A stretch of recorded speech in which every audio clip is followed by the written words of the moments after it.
नमस्कार, one India Hindi में आपका स्वागत है।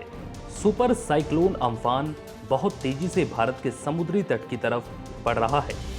अम्फान आने से पहले ही पश्चिम बंगाल और उड़ीसा में अलग अलग जगहों पर तेज हवाओं के साथ मूसलाधार बारिश शुरू हो गई। अम्फान की स्पीड 200 किलोमीटर प्रति घंटा तक हो सकती है। ऐसे में पश्चिम बंगाल और उड़ीसा के समुद्री तट के पास रहने वाले करीब 4.25 लाख लोगों को सुरक्षित स्थानों तक पहुंचाया जा चुका है। साइक्लोन अम्फान इस सदी का सबसे बड़ा तूफान है। इसी वजह से इसके रास्ते में आने वाले सभी राज्य अलर्ट पर हैं।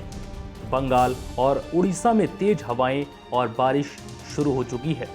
15 मई को विशाखापट्टनम से 900 किलोमीटर दूर दक्षिण बंगाल की खाड़ी की कम दबाव और गहरे निम्न दबाव का क्षेत्र बनना शुरू हुआ। 17 मई को जब अम्फान दीघा से 1200 किलोमीटर दूर था, तब ये साइक्लोन में बदल गया। 18 मई की शाम अम्फान साइक्लोन सुपर साइक्लोन का रूप ले चुका था। मंगलवार दोपहर को इसकी गति 200 से 240 किलोमीटर प्रति घंटे की हवाओं के साथ चरम तक पहुंच गई है। यहीं पर यह सदी का सबसे बड़ा और भयानक तूफान बन गया। तूफानों के रिकॉर्ड 1890 से जमा किए जा रहे हैं। 130 वर्षों में केवल 4 बार यानी कि 1893, सन 1926, 1930 और सन 1976 में 10 बार चक्रवाती तूफान आए। सबसे ज़्यादा 66 तूफान 70 के दशक में आए। 1967 के बाद सबसे ज़्यादा 9 तूफान पिछले साल आए थे। अम्फान नाम 2004 में ही तय हो गया था। उत्तरी हिंद महासागर में आने वाले तूफानों के लिए 64 नामों में से 63 नामों का इस्तेमाल हो चुका है। सिर्फ अम्फान ही बचा था। इस नाम का संबंध थाईलैंड से है। इसे उसे देश की शब्दावली से बनाया गया है।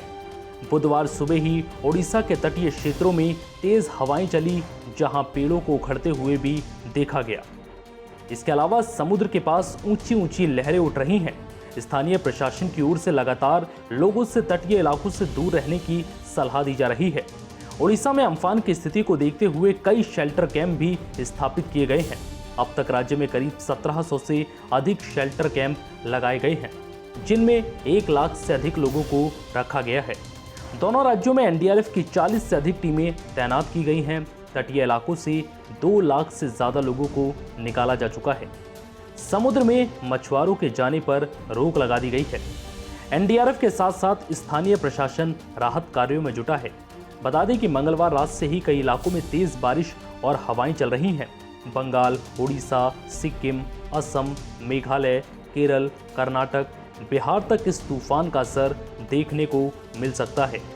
उत्तर पूर्वी राज्यों में भी अलर्ट जारी है। बंगाल में मिदनापुर, नॉर्थ साउथ परगना, कोलकाता, हावड़ा में अम्फान अपना असर दिखा सकता है। फिलहाल इस वीडियो में इतना ही। नमस्कार।